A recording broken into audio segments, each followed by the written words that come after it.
İndiyənə kimi Quran oxuyanda dəfələrlə ayla bağlı fərqli ayələrlə rastlaşmışıq. Amma bir ayə var ki, bu ayədə ayın hərəkət istiqaməti bir budağa bənzədilir. İlk başda Yasin surəsi 38-ci ayəyə baxsaq, əsrlərlə də günəşin yerində sabit olduğu düşünülürdü. Biz günəşin bir xətt üzrə hərəkət elədiyini son əsrlərdə öyrəndiyimiz halda 14 əsr qabaq Quranda günəş də öz məcrasında axıb gedir deyə bir elmi möcüzəyə şahid oluruq. Bununla bağlı başqa bir videoda daha ətraflı bəhs etmişdik. İndi deməli Yasin surəsi 38-ci ayədə günəşin istiqaməti qüsursuz şəkildə göstəriləndən sonra 39-da isə mükəmməl bir bənzətmə ilə ayın kosmosda cızdığı xətt istiqaməti bizə təsvir olunur. Ay üçündə mənzillər təyin etdik.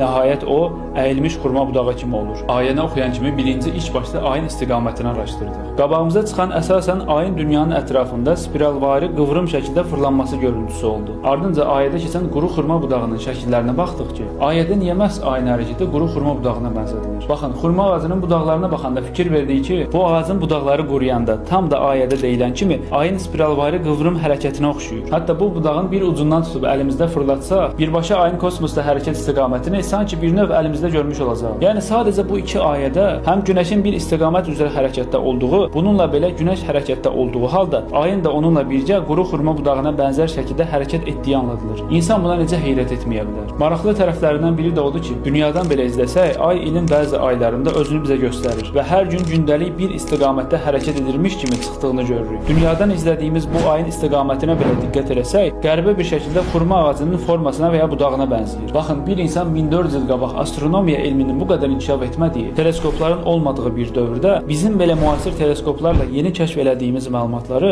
bu qədər qüsursuz məcaz dilindən istifadə eləyərək ifadə eləməyi nə qədər mümkün ola bilərdi? İstər-istəməz ağıl və məntiqi yerində olan hər bir insan bunun bütün kainat idarəsində olan, onu yoxdan var edən Allahın elçisinə bildirməsi ilə ola biləcəyini anlayar.